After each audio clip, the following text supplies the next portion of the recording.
Chocolate Man is back. I got a little bit of an identity shift, an identity deep level change. I don't know if it's going to be forever, but it's interesting.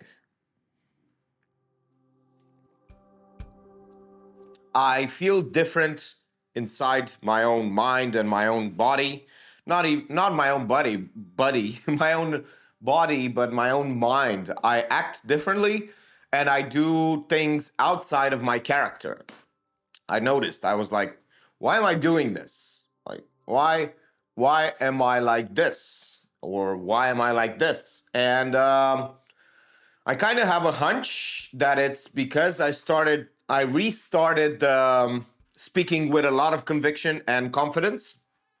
Because last time I did this experiment, something similar happened where I was so much more decisive, was so much more powerful, or whatever it's called, and it had some downsides as well because I was way too harsh to my friends. And now it's happening again where I am having the same downsides. I'm a bit more harsh and unimpressed, and yeah, just a little bit more of an asshole. And it's not really that pretty, but and that's how I noticed the change and the identity shift that I was experiencing. Turns out that if you put yourself in this state all the time, 6 or 7 times a day or 8 times a day, you are going to adopt different behaviors just because you are in this state. It's as if you are depressed. Whenever you are depressed, you also adapt some other behaviors. But whenever I'm like this, I also adapt other behaviors, both good and bad. So that's really, really interesting to notice how I have some behaviors that are good and some behaviors that are bad. And I truly think that the good behaviors really outweigh the bad ones. But I can be very, very mindful of them and eliminate most of the things that I don't really like when I am in this state, which is being very cutthroat or like really spicy. I don't know, abrasive, more abrasive than I am usually. Because I am an abrasive person, but this state makes me even more abrasive. I tend to be harsh towards other people and respond, which I don't usually do, just because I know it's a waste of time. But I've noticed that I get a lot of energy from doing that. I really get a lot of energy. It's not healthy. It's not a healthy energy, but whenever I push back against what other people say and I get a bit argumentative, I just get so energized for hours on end. I just get filled up with that interesting, like, I don't know, instincts, basic instincts. And yeah, it keeps on going for I got into a very, very bad argument with a friend because of him. Of course, I'm going to say that, but whatever. And the point is that it got me energized for 3 days, 2 days, actually. Now, today, I don't feel that energized by the situation. I almost forgot about it, but I don't feel as attached and angry at the situation. But 2 days, I was super, super, super pumped by that anger and energy. And it was interesting because normally I would just leave it and be like, okay, you're just stupid. I'm not gonna interact with stupid. I'm not gonna just go there and try to be the bigger person. Turns out that these lesser instincts really put a lot of life into your being. And they seem to be a bit controllable. I don't really want them, but if they arise, I was so obsessed by that I didn't know, like, I was using it. It was so intuitive. That rage that I had, I was using to push me forward. Like yesterday when I did the illustration and I did all of those things, I was like really not feeling resistance.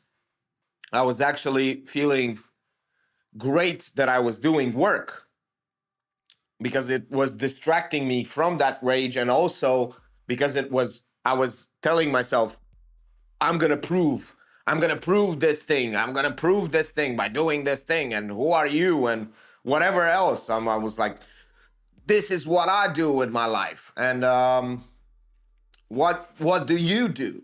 You know, and that combative energy that I had inside of me was getting rid of that resistance, that pesky resistance. And I finished an illustration, and I was quite happy with the results. I did some strawberries, and it's funny. It's funny how that works. And when I am zen and I don't get affected by anything, I feel the most resistance. And because I don't know why, but I just feel like I don't want to work, I don't want to do anything. And when I feel angry, I start to do a lot of work and do a lot of things. I first started noticing this, like, I think 5 or 6 years ago. I used to not clean my house at all. It would get to a level of dirtiness where it just stayed there. So I was like just hovering around that area. But then something would happen in my life. I would get into an argument. I would get pissed. I would get angry. And that exact day, with that energy, I would just start cleaning my whole house. And I noticed it. And I was like, oh my God. Like, and now it makes sense. Now it makes sense because I was in the same state. Something pushed me to the edge, and I was angry, and I wanted to take action. And the only thing that I could take action that was immediate, and I got a little bit of success out of it and immediate results, taking back control, was to clean my house and my environment. And yeah, it wasn't that bad this time. I didn't get that pissed and that angry as I used to in the past, because things were affecting me way worse in the past. But now it was on purpose. I knew that I shouldn't respond. I did it anyway. And I embraced that action. I was totally aware of the fact that it's gonna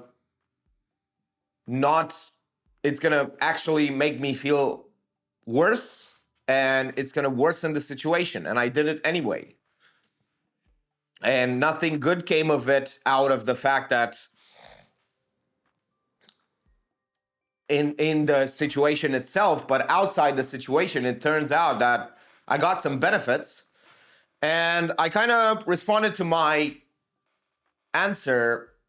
I did pose a question like 3 months ago or 4 months ago, where I was like, is it really worth it to stand up for yourself when there is nothing to win, only things to lose? And the answer is maybe. Maybe, depending on how you deal with the emotions that come afterwards.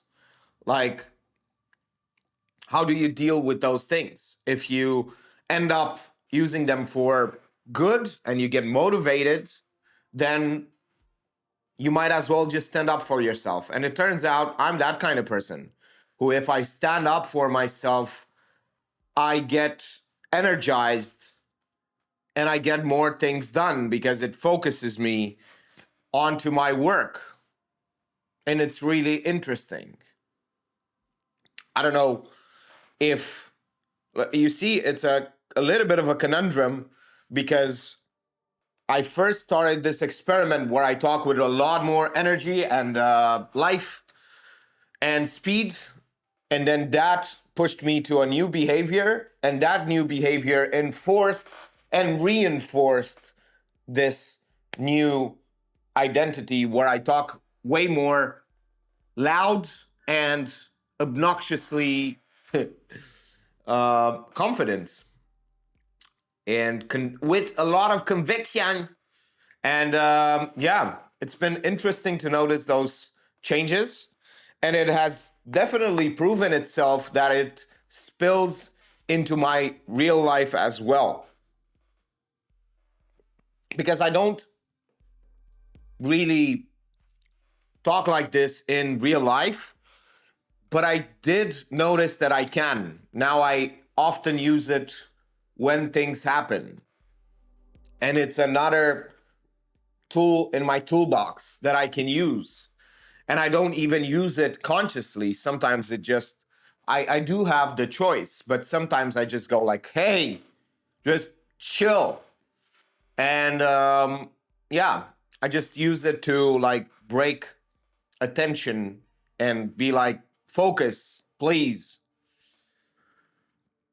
And it's nice. It's interesting because it's a bit different. I was able to get to that intensity in the past, but only with the underlying emotions.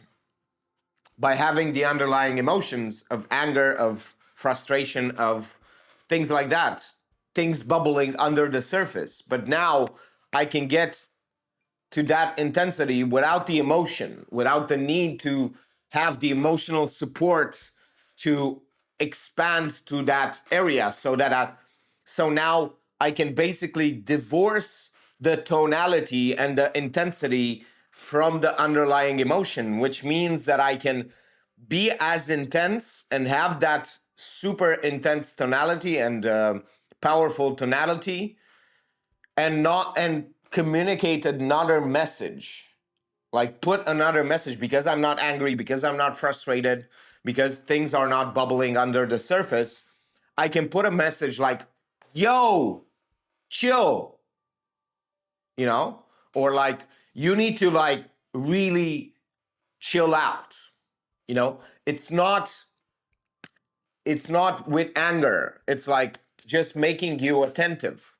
With anger is like, yo, you better chill out. It's like more angry. You can feel it when, of course, I'm not a good actor, but the point is that it's way more different. It's like you can even put a smile on it. You can even like play with it. It's playful, like, yo, chill, And that's exactly what I did beforehand with another friend that I was a bit intense with because he was not listening to me and I had some things to communicate to him.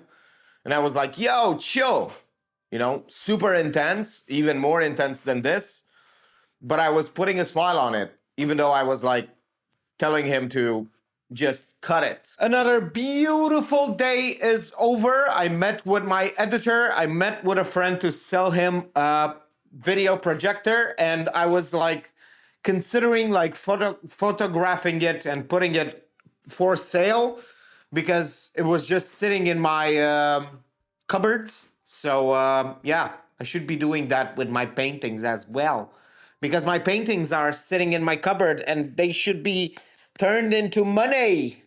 But the point that I'm trying to make is that I do have a lot of things that I can sell, and I'm not selling them just because I'm a lazy bum. And I'm trying to make myself laugh a bit. And I should be finishing another painting that I have over on this side, the horsies. This was just an experiment. I already sold its brother, and because it was a commission that I had, And I was trying to see if I painted two paintings at the same time, if I was a bit more, uh, let's say, efficient. And I was. I ended up making almost two paintings in the same time that it took me to make one.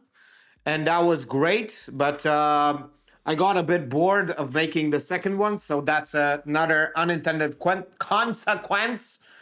So yeah, I'm going to probably do a bit more courses as time progresses. I decided to 2 months from now, in November, on the 15th or the 20th of November, I decided to start making another 30 courses until the end of the year. Hopefully I can. And that's going to be amazing if I can do that. I'm going to be able to say that I did 65 courses this year, which is more than I need for an entire year of courses. I do feel like I can, but even if I can't do like 30 and I end up just doing 20, that's going to be crazy because I'm going to have the entire next year full of courses. So that's going to be absolutely crazy. And we're going to see how that ends up going. Hopefully, it will end up going quite well. I need to go outside and train Sophie as well as eat something because I'm starving. I'm starving. Starving. And yeah, I should be starting to do some courses. Tomorrow, I will do a course. And after that, I need to make some more sketches because I'm not really happy with the sketches that I have for the next few courses. And who knows? Who knows what's going to happen? I need to film 3 more courses and then film some more intros, the intros for the 12 courses that I filmed for the iPad. And then I need to sell the iPad and the camera. And I was considering selling this camera as well as my laptop. So that's going to be absolutely nuts. But I'm going to do it anyway because I don't want to lose more money because this laptop will lose its value and I can basically just wait for another 3 to 4 months until prices go even lower and buy another. I'm basically just getting a better, well, almost the same laptop for almost half price. So that's what I'm trying to do, to just make sure that I allocate my funds a bit more smartly, because it seems like if I have some more money on my hand, I end up just buying things and selling them for a profit. So I think that that's really, really smart to do. And that's exactly what I'm going to do. I'm going to try to sell them for a profit. And I'm super happy that I sold the camera, the beautiful, not camera, the beautiful projector. Even though I lost quite a bit of money, I'm happy that I sold it because it was just sitting there. And I also needed the money right now because I'm kind of broke, because I have all of my money stuck in like stocks and this iPad and that camera with the 2 lenses that I bought for me to sell it for a profit. But I do tend to work a lot more when I have this internal struggle where like, oh my God, I'm broke, I need to work. And also because I don't have things to buy and I feel like I'm at the bottom of the barrel, even though I have money in savings, in stocks, not in savings, but yeah, and I have money like put into gear and things like that. So I'm not really broke, but I don't have access to funds, which means that I don't have money to spend on garbage that I wouldn't have used anyway. So yeah, that's fun. I meditated today, as I do every day. This was day 169 of the 365-day meditation challenge. So that's amazing. I have almost 200 days of meditation, 1 hour or more. So that really, really, really helped me. Like, you cannot believe how much your life can change in just about 30 or 60 days of meditation, of 1 hour meditation every day. You can even do 20 minutes every day, and it will truly change your life. Thank you for watching, and see you tomorrow.